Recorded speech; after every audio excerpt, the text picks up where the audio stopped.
गोस्वामी मेरा भाई का लड़का है और हमारे घर में एक ही लड़का था, मेरा भतीजा है। और जो सरकार ने कल जो रिपोर्ट भेजी है तो हम तो वो रिपोर्ट को कबूल नहीं करते हैं।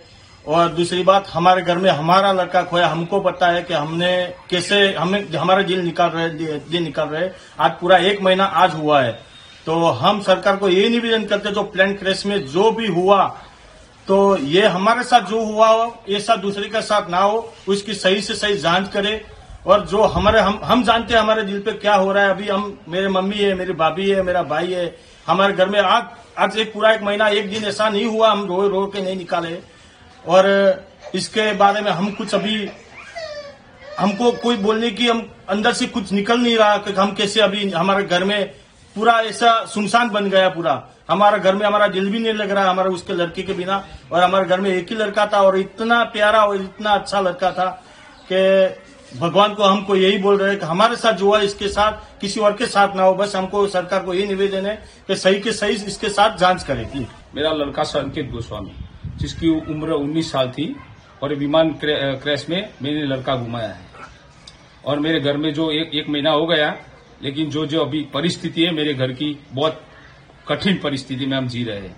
हम ये लड़के पे बहुत निर्भर करते थे और यह लंदन जाके 3 साल डिग्री करने वाला था और उसके बाद वो मास्टर करने जाने वाला था। पूरा घर उसके ऊपर निर्भर था। अभी जो हम यहाँ पे 1 महीने से जो हम जी रहे हैं, ये हमारा पूरा परिवार बेर-बिखेर हो गया है। और इसकी जो रिपोर्ट आई, 1 महीना हुआ, जो रिपोर्ट आज आने वाली थी वो कल आई, जो ऐसे स्विच बंद हो गई इंजन की, तो ये रिपोर्ट मानने से हम असंतुष्ट है पूरा। और हम गवर्नमेंट से ऐसा रिक्वेस्ट करते हैं कि उसके पूरी जांच हो और उसका जो भी उसका जिम्मेदार है वो आदमी को उसको कड़क सजा होनी चाहिए।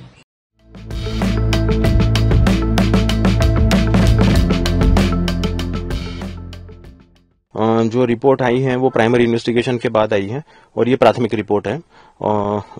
तो उसमें दोनों इंजन टेक ऑफ के बाद फेल हो गए। अगर हम उसकी वीडियो देखें तो वीडियो में ऐसा दिख रहा है कि जहाज जो है वो बहुत ही नॉर्मल टेक ऑफ कर रहा है और टेक ऑफ करने के बाद वो धीरे धीरे ऊंचाई भी गेन करने लगा है, मगर कुछ सेकंड के बाद वो जमीन से 1-2 सेकंड के लिए पैरेलल फ्लाई करता है और फिर धीरे धीरे जो है वो नीचे डिसेंड करना शुरू कर देता है। अब इस प्रकार की जो परिस्थितियां हैं वो तब डेवलप होती है तो जब विमान में जो इंजन होते हैं, जो विमान को आगे की तरफ धकेलते हैं, जो विमान को ऊंचाई भी प्राप्त करने में मदद करते हैं, तो दोनों इंजन से जो धक्का मिलता है, जो पुश मिलता है, जिसे हम टेक्निकल टर्मिनोलॉजी में एरोनॉटिक्स में जिसे हम थ्रस्ट कहते हैं, वो उसमें किसी वजह से अगर कटौती हो जाती है या फिर टोटली जब थ्रस्ट मिलना बंद हो जाता है, तब इस प्रकार की परिस्थिति का निर्माण होता है।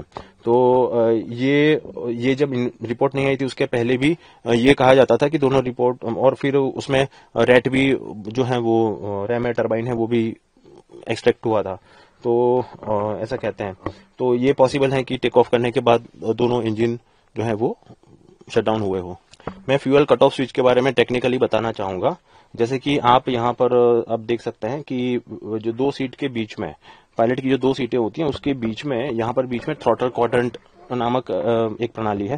थ्रॉटल क्वाड्रेंट का मतलब जो इंजन को नियंत्रित करती है, तो जिसमें इसे हम थ्रॉटल कहते हैं। जैसे कि ये हम बोइंग 737-200 प्रकार के विमान में है, तो ये जो प्रणाली है ये इंजन के जो है वो स्पीड को बढ़ाती है, कम करती है, इंजन को फ्यूल को बढ़ाती है, कम करती है। नीचे की तरफ जो है वो that is a fuel cut off switch. अब ये मैं जैसे कि बताया कि हम बोइंग 737-200 में है, जो ड्रीम लाइनर है, जो विमान दुर्घटना जो क्रैश हुआ है, उसका जो शेप होता है, उसमें जो ये फ्यूल कट ऑफ स्विच है उसका शेप थोड़ा सा अलग है। तो जैसे कि ये स्विच को अगर ऑपरेट करना है तो वो स्विच को उसका जो उसमें जो शेप है वो इसके सिमिलर जो शेप है वो उसमें वो यहाँ पे इस प्रकार की स्विच दी हुई है।